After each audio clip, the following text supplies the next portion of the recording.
can't go on a bloody date. I can barely keep a goldfish alive. Boy, the amount of times I've said Moonlight instead of Moon Knight is ridiculous, so if I do it again, I'm sorry. The differences between our pal Stephen Grant in the comics and the MCU series Moon Knight are incredible, from his marital status, his bank account, and his personalities. The Moon Knight MCU series has made a ton of creative decisions that differ greatly from the established comics lore, which is very surprising, I suppose. However, the series has done a wonderful job with these differences that many fans, I think, are satisfied with them. That being said, let's take a deeper look at the comparisons between the MCU series and the comics for Moon Knight. I'm Joey C. Let's go! The Moon Knight writers set up the modern-day storyline to be a post-EndGame world, but they deliberately made no references to the thick boy himself, Thanos. Instead of naming Thanos as whom the Egyptian goddess could have stopped from killing populations of people, cult leader Arthur Harrow references Hitler and Emperor Nero as the terrorists of humanity. It is clear, however, that the Moon Knight takes place post-Endgame and is connected to the Avengers. At the end of the first episode, Mark meets with some of the Avengers superheroes in a cameo scene with Captain Marvel and the Hulk about the future. The writers are not relying on the Marvel Universe's past stories to be credible, and instead, the show travels its own path as a unique entity with Egyptian gods and avatars avenging the wronged. The first episode of Moon Knight isn't exactly an origin story, nor does it really reference the comic book origin much either. We don't see Mark's death or his resurrection thanks to Khonshu. His connection to French is only an Easter egg, which was a huge part of the comics. And his love interest Marlene and mortal enemy Bushmaster are nowhere to be found. Bushmaster just sounds like a wrestler's name. Anywho, some details can be extracted from the premiere. Mark is clearly Khonshu's champion, and it's easy to assume that he gained that status in a way that is very similar to the comics. Arthur Harrow identifies a muffled Stephen Grant as a mercenary, implying that the MCU Mark has a military background similar to his comic book counterpart. Whether or not he will be a self-professed war criminal in the MCU is another thing. Stephen in the comics, along with the other personas, is aware of the other's existence. They all work together, sometimes, to be a complete system. Sometimes. In the series, that is not always the case. Stephen is aware that he's, quote, sleepwalking, and he restrains his ankles and has sand around his bed to know if he tried to walk out at night. In the first episode of Moon Knight, that goes out the window when Mark goes out the window. The shifts from Stephen to Mark are obviously exaggerated,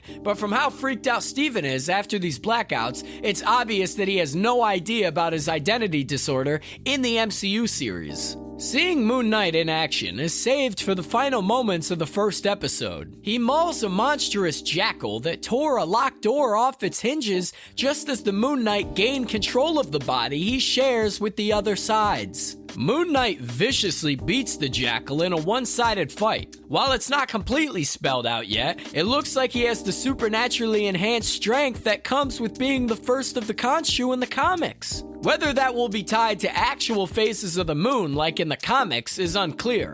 Additionally, the mercenary training Harrow calls my man with many faces out for having when Stephen Grant first meets him is on full display in the episode's big set piece. A chase scene where my man dispatches Harrow's henchmen when Grant blacks out.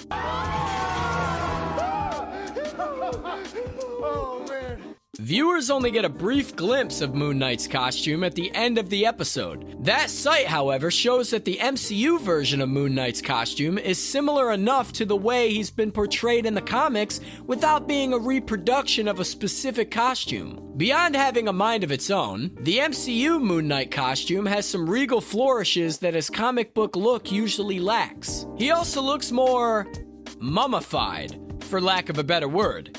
The white suit Moon Knight wears while in his Mr. Knight persona has been seen in promotional materials.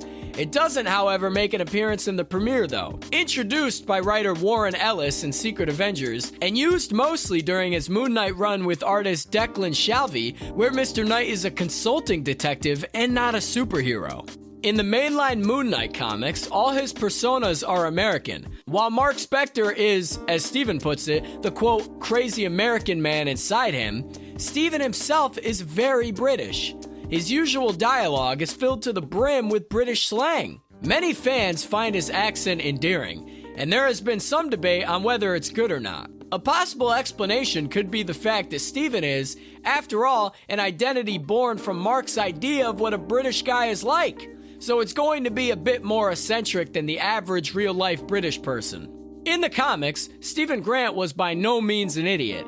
After all, being a successful businessman requires a lot of cleverness and knowledge. However, that's the extent of Stephen's knowledge. In the MCU, Stephen Grant is an impressive academic. So much so, one wonders why he's stuck in a gift shop. Stephen Grant is low-key one of the most intelligent characters in the MCU. He fulfills the trip of the omniglot, being fluent in English and French. He's also capable of reading Macedonian and ancient Egyptian hieroglyphics, which also implies a knowledge of Coptic and Mandarin. He also has a sharp eye for riddles and puzzles, which were crucial to finding the location of Amit's tomb. Add that to his deep appreciation of literature, and Stephen Grant is wickedly cultured and highly intelligent.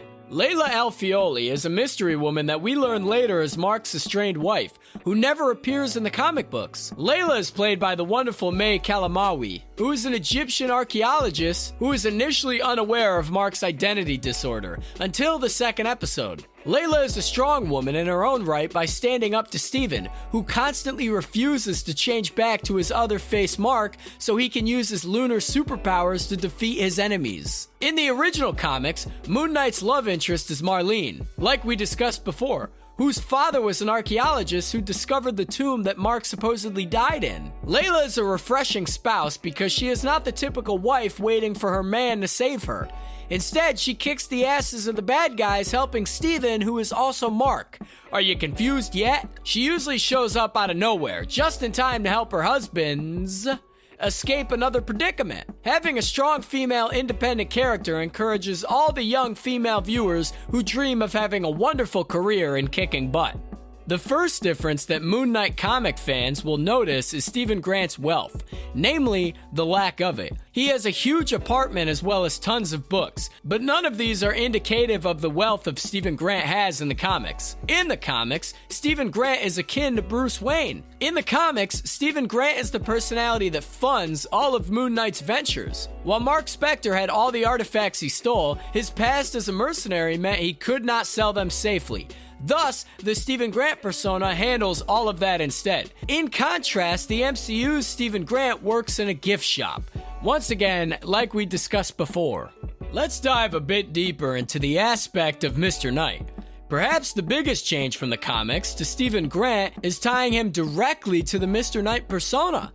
The Mr. Knight persona exists as an alternative to the hooded crusader look. The police view Mr. Knight as a, quote, consultant, and therefore not the murderous vigilante they're looking for. Mr. Knight in the comics is just as badass as the regular Moon Knight, if a bit more dapper. That is not the case, yet, in the series. In a very unique twist, the Mr. Knight persona is instead a suit worn by Stephen Grant when he calls upon the Khonshu's power. Considering the contrast in Mark and Steven's personalities, this is actually a very unique way to incorporate Mr. Knight in the Marvel Cinematic Universe. In the future, Steven could totally be a reasonable consultant. What does a consultant even mean? Good lord. While the first episode of Moon Knight on Disney Plus offers more questions than answers, it's clear the series will honor, at least a little bit, some of its comic book roots. We really dig Moon Knight because he's just super odd and obscure for that matter. Even by the standards of the Marvel Cinematic Universe, who turned Groot and Ant-Man into popular characters. I have heard some people call him Marvel's Batman,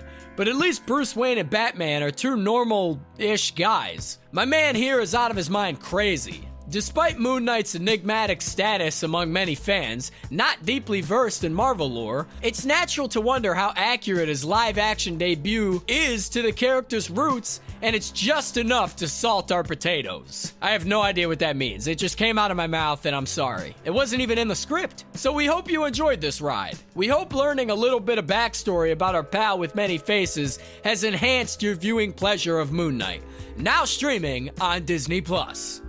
Good lord, you made it to an end of another video. You should be so proud of yourself. What did you think of Moon Knight? Did the Moon Knight series live up to your expectations? Let us know in the comments below. And as always, everybody, thanks for watching.